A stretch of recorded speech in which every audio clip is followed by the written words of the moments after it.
looking at breakout and retests. So following on from the support and resistance lesson, the similar kind of principles will apply within this lesson.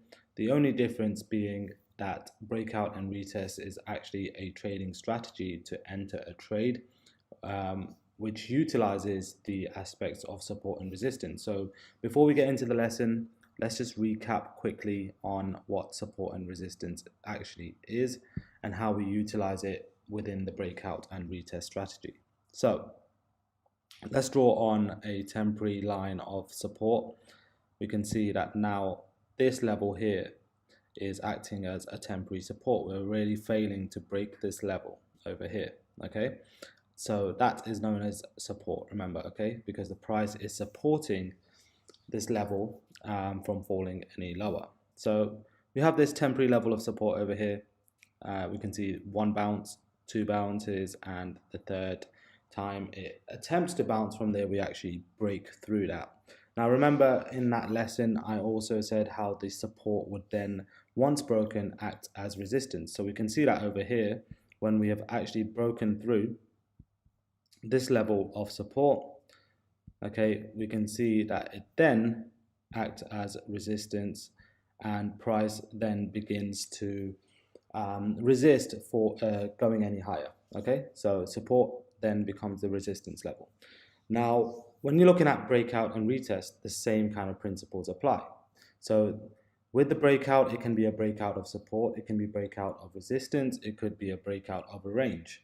Now once you have broken out of that level, all you're looking for is this breakout over here, okay, and then you're looking for the retest of that support line or the resistance line, whatever it may be. Okay, so in this case, we've got the break of the support, and then we come back to retest the level that we have just broken out of, and the breakout and retest strategy would then allow you to enter this position as therefore a short position in on this trade, and a sensible stop could be somewhere like that, and you could target the previous low from before, which is in and around this region over here, giving you a risk reward ratio of 3.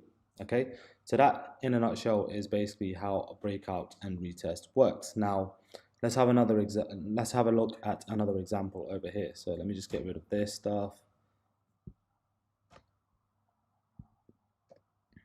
Okay, so let's have a look at another example. So we saw that this was now acting as a level of support. Okay, the support was broken, acted as resistance, the breakout, retest, entry is there. Okay, now let's have a look at another example. So we've got this level over here, which is now acting as resistance, and then we begin to form a range of somewhat. Okay, begin to form this range over here. Now what happens here is we begin to range, the market begins to consolidate or move sideways, and then we finally get this break of this range over here. Now when we get this range, the same kind of principles within the breakout and retest strategy apply. We get the break of this range, and then we get the retest of this range, and then the market begins to fall lower for its next leg. Okay, trading with the trend begins to fall lower. So again, if you were to use the breakout and retest strategy over here, what you could do is enter the market on the retest of this range. Okay, somewhere like that. Stop could be somewhere there like that, because you don't need to then place the stop above this range, because with the breakout and retest strategy, what you're hoping for is that the market will begin to fall, break through this range, and when it retests, you're then hoping for that next leg lower.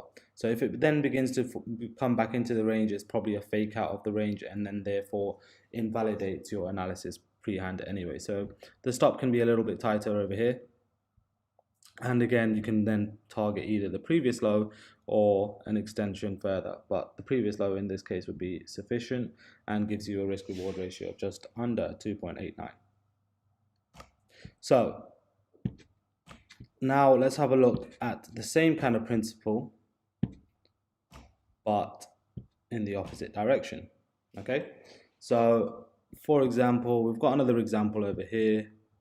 so many examples, so many times that this kind of strategy actually works and plays out over and over again. So we can see that this level was before acting as the level of support. The support was broken, we get the retest, and then you get the entry short. Now you can apply the same kind of principles in the opposite direction too. So don't forget, now that this is acting as a level of resistance, we then actually get that break above the resistance, and then it acts as a level of support. So here's the breakout and here is the retest. Okay, so again, now if you want to enter this trade and you wanted to go long on the market because you've got the break, okay, your actual entry would be there. Okay, again, the same kind of principles apply.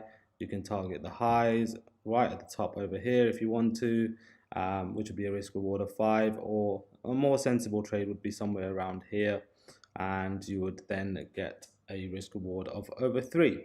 So the same kind of principles apply there again. Okay, you get the breakout, you get the retest, that is your entry point. So hopefully now you're beginning to see how all of the lessons tie in with each other. So utilizing the levels that you've got over here with support being broken and then becoming a level of acting as resistance, and then you've got the same kind of principles flipped upside down. You've got resistance being broken and acting as support, which acts as a great entry point for you to take this position, take this long position for the market to go higher. Now, as you can see how many times it plays out, right? You've got, if you were to take that trade over there, you'd have a long position. You could also take a short position over here on the initial break of this level. Okay, again, targeting the lows, which would be another 2.5 risk reward, and then you've got it again over here. Okay, this level being broken, and you've got the market then falling over here. You probably want to go down low with the target 2.47, and you can see it happening over and over and over again. Okay, so it is a strategy that we do use, and it is a strategy that definitely works. You can see it happening over here again, breaks this level, comes back, retests perfectly, stop can go nicely over here, target the lows, another 3 risk reward, happy days. So you can see it happening over and over again. Hopefully that makes sense, and how you would utilize levels of support and resistance, and also breakout and retest of ranges, as well as I have shown you